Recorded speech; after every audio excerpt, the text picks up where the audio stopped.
जय हिंद प्यारे साथियों, आप सभी का बहुत बहुत स्वागत है ब्राइटवे के इस ऑनलाइन प्लेटफॉर्म पर। दोस्तों, आज हम लोग सिंधु सभ्यता के एक बड़े ही विशेष नगर, एक बड़े ही महत्वपूर्ण नगर, जो परीक्षा की दृष्टि से भी महत्वपूर्ण है और सिंधु सभ्यता के स्थलों में भी एक प्रमुख स्थान रखता है, लोथल की बात करेंगे। लोथल प्रमुख व्यापारिक केंद्र था और इस कारण इसका उस सभ्यता में भी बड़ा महत्व था और परीक्षा उपयोगी भी बहुत अधिक है। तो साथियों, चैनल पर अगर आप नए हैं तो वीडियो को लाइक और शेयर करना बिल्कुल न भूलें। इतिहास के पहले जो पुरानी सीरीज मैंने अपलोड की, उसमें आप लोगों के लिए हड़प्पा, मोहनजोदड़ो, कालीबंगा जैसे महत्वपूर्ण नगर, सिंधु सभ्यता का जो विस्तार है, उसका जो नामकरण है, इन सारे विषयों पर बात की है। आज की क्लास को हम पूरी तरह से लोथल पर जो है फोकस करके पढ़ाएंगे। दोस्तों, ये जो लोथल नामक नगर है, ये पहली बात याद रखिएगा कि ये अहमदाबाद में एक तालुका है, जिसको कहते हैं अहमदाबाद के अंदर यानी गुजरात के अंदर ये स्थल पाया गया है। तो पहली बात आपको ये याद रखनी है कि ये गुजरात का स्थल है। और गुजरात में अगर सवाल करता है कि किस तालुके से मिला है, तो धोलका नाम का एक तालुका है। तालुका का क्या नाम है? धोलका। तो धोलका नाम के तालुके से ये स्थान प्राप्त हुआ है। गांव का नाम अगर पूछा जाता है कि किस गांव से सभ्यता के साक्ष्य मिले हैं, तो उसका नाम है सरागवाला। सरागवाला, ये सरागवाला क्या है? सरागवाला गांव है। ये पूरा का पूरा जो क्षेत्र है वो खंभात की खाड़ी में स्थित है। किस खाड़ी में? खंभात की खाड़ी में। तो ये चीजें, ये पॉइंट ऐसे हैं जिनको आपको दिमाग में रखना चाहिए कि सिंधु सभ्यता का एक बड़ा ही महत्वपूर्ण नगर है जिसे हम लोथल कहते हैं। जो लोथल है ये अहमदाबाद में मिला है। जो अहमदाबाद, जिसे आप जानते हैं कि साबरमती जो नदी है उसके किनारे स्थित है, वहीं पर थोड़ी दूरी पर एक जगह है जिसे धोलका तालुका कहा जाता है। और सरागवाला वो गांव है जहां से सभ्यता के साक्ष्य मिले हैं। पूरे क्षेत्र की बात करता है तो खंभात की खाड़ी का क्षेत्र है और यह स्थल भोगवा नामक नदी के किनारे है। तो अगर नदी का नाम पूछेगा, आपको बताना है कि भोगवा नाम की नदी है और उस नदी के किनारे से यह स्थल प्राप्त हुआ है।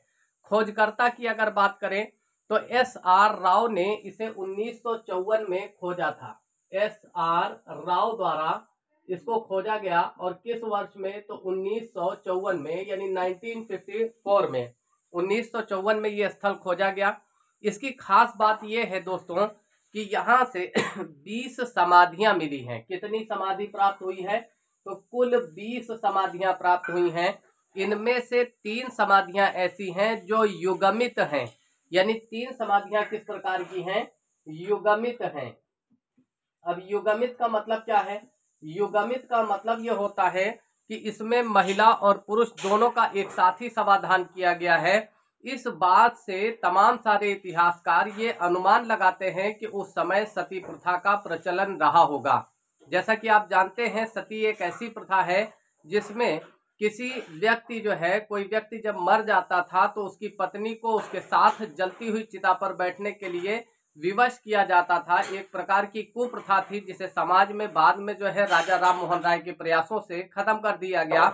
लेकिन ये बात बताती है, युगमित समाधान इस बात की पुष्टि करते हैं और इतिहासकार तर्क देते हैं कि कहीं न कहीं इस सभ्यता में जो सती प्रथा है उसके साक्ष्य पाए गए हैं। सवाल पूछ सकता है कि किस स्थान से? तो लोथल नामक स्थान से। दूसरी बात मैं आपको और बता दूं कि जैसे आपने देखा कि हर नगर, जितने भी नगर पाए गए हैं सिंधु सभ्यता में, सारे के सारे पूर्वी टीले और पश्चिमी टीले में थे। जो पूर्वी टीला था ये हमेशा कैसे होता था? ढलान पर होता था, गहराई में होता था। और जो पश्चिमी टीला है ये हमेशा क्या होता था? ऊंचा होता था। क्या होता था? ऊंचा होता था। ज्यादातर नगरों में क्या पाया गया कि जो पश्चिमी टीला है उसे गढ़ी कहा गया है। गढ़ी का मतलब ये होता है कि उसे हम कह सकते हैं एक प्रकार से कि वो जो है दुर्ग कहलाता था, जो ज्यादा सुरक्षित होता था और चार दीवारी से ढका होता था। लेकिन जो दो ऐसे स्थल हैं जिनमें तो एक लोथल है और दूसरा सुरकोटदा है, ये दोनों ही नगर एक ही रक्षा प्राचीर से घिरे थे, मतलब एक ही दीवार से घिरे हुए थे। जो दीवार होती थी वो दो प्रकार की होती थी। बाहरी दीवार जो है वो पक्की ईंटों की बनी होती थी। जो अंदर की दीवार थी वो कैसी थी, वो कह सकते हैं कच्ची ईंटों की बनी होती थी। तो ऐसा संभवतः जाड़े और गर्मी के कारण या उससे बचने के लिए किया जाता था। जो दक्षिणी कह सकते हैं, जो आपका टीला है, पश्चिमी टीला, इसके दक्षिण में रंगाई कुंड पाया गया है। यहाँ पर क्या पाया गया है, रंगाई कुंड। अब कहेंगे रंगाई कुंड क्या है, तो कुंड का मतलब होता है गड्ढा। ठीक है, एक गड्ढा किया गया जिसमें रंग वगैरह भर दिया गया, और जैसे कपड़ों को रंगना है तो उस कपड़े को उसमें डाल दिया गया, यानी इस तरह का कह सकते हैं कि रंगाई कुंड पाया गया। साथ ही साथ यहाँ से आटा चक्की पाई गई है, यानी आटा पीसने के लिए या गेहूं को पीसने के लिए जो चक्की है वो पाई गई है। और मनका बनाने का कारखाना भी मिला है। अब मनका का मतलब है बर्तन बनाने का कारखाना। ठीक है, साथ ही साथ मम्मी का मॉडल मिला है। अगर पूछा जाए कि ये सारी चीजें कहाँ से मिली हैं, तो ये सारे स्थल या ये सारी वस्तुएं कहाँ से प्राप्त हो रही हैं, तो लोथल से। मम्मी का मतलब क्या है, मम्मी का मतलब ये होता है कि जैसे प्राचीन समय में जो मिस्र के लोग थे, मिस्र की सभ्यता थी, ये बहुत आगे आ गई थी, इतना ज्यादा विकसित हो गई थी कि ये लोग क्या करते थे, पुनर्जन्म में विश्वास करते थे। और जब कोई व्यक्ति मरता था, मिस्र में जो राजा होते थे उनको फराओ कहा जाता था। जब राजा मरता था तो अपने ऊपर एक प्रकार का लेप चढ़ा देता था, और उस लेप का असर क्या होता था कि जो बॉडी है वो हजारों सालों तक एकदम सुरक्षित रहती थी। आज भी काफी लंबा समय होने के बाद भी आज भी जो मम्मी है वो पाई जाती हैं, और कई सारी मम्मी हैं जो रखी गई हैं, अलग अलग म्यूजियम में रखी गई हैं। तो इन जैसे लखनऊ के अंदर भी एक मम्मी रखी हुई है जो बाहर से मंगाई गई, चीन से मंगाई गई थी। तो ऐसा लेप लगा देते थे जिससे जो शरीर है वो खराब नहीं हो पाता था। सवाल कभी भी पूछेगा कि मम्मी का मॉडल किस स्थान से पाया गया है, तो जो मम्मी का मॉडल है वो दोस्तों कहाँ से मिला है, तो वो आपको लोथल से प्राप्त हुआ है। इसके अलावा अग्निकुंड पाया गया है। देखिए जैसे आपका क्या है, रंगाई कुंड है, वैसे ही अग्निकुंड पाया गया है। जैसे अग्निकुंड मतलब जिसमें आग वगैरह जलाई जाती थी, तो अग्निकुंड के साक्ष्य जो है ये कहाँ से मिले हैं, ये भी आपका लोथल से प्राप्त हुए हैं। ये जो अग्निकुंड था ये वृत्ताकार और वर्गाकार में था, यानी कुछ कह सकते हैं कुछ अग्निकुंड कैसे थे, वर्गाकार में पाए गए हैं और कुछ वृत्ताकार में पाए गए हैं।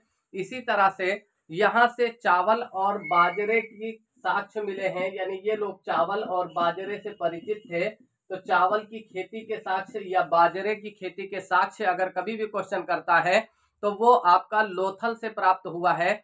इसके अलावा गुरिल्ला और बारहसिंघा, गुरिल्ला प्लस बारहसिंघा की मोहरें प्राप्त हुई हैं। यानी उन मोहरों में क्या बना था, वहां पर जो है कह सकते हैं कि गुरिल्ला का चित्र बना है और बारहसिंघे का जो चित्र है वो बना है। ये मोहरें किस प्रकार की होती थी, तो सेल खड़ी की बनी होती थी। किस चीज की, सेल खड़ी की बनी होती थी।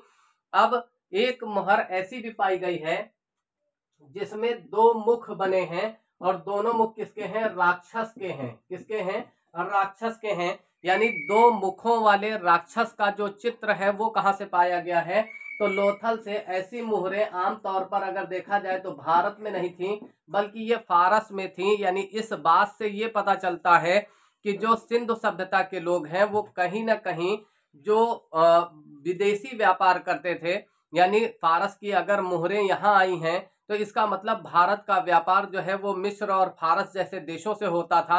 ये जो लोथल है दोस्तों, ये एक गोदी बाड़ा है। गोदी बाड़ा का मतलब ये कह सकते हैं, इसको हम पोर्ट कह सकते हैं, यानी ये एक प्रकार का बंदरगाह है। और यहाँ से क्या होता था, चीजों को निर्यात किया जाता था। माना ये जाता है कि जो मोती है या फिर जवाहरात है या जो कीमती गहने हैं, इनको यहाँ से पश्चिमी एशिया में भेजा जाता था या अफ्रीका महाद्वीप तक इसको भेजा जाता था। जिस स्थान पर ये लोथल है उस जगह पर भारतीय पुरातत्व विभाग ने एक अपना जो है म्यूजियम बना रखा है। अगर आप वहां जाते हैं तो जो चीजें प्राप्त हुई हैं सिंधु सभ्यता में या लोथल से, तो उन वस्तुओं का संग्रहालय बनाकर रखा गया है वहां पर। लोथल एक ऐसा नगर था जहां पर एक मकान का जो दरवाजा है वो मुख्य सड़क की तरफ खुलता है। बाकी जितना इस सभ्यता में मकान पाए गए हैं, सारे के सारे मकानों में क्या होता था कि जो दरवाजे होते थे वो गलियों की तरफ खुलते थे, यानी मुख्य सड़क की तरफ नहीं खुलते थे। तो ये चीज आप लोगों को याद रखनी है कि एकमात्र ऐसा नगर जहां पर एक मकान का दरवाजा मुख्य सड़क की तरफ खुलता हुआ पाया गया तो वो था लोथल।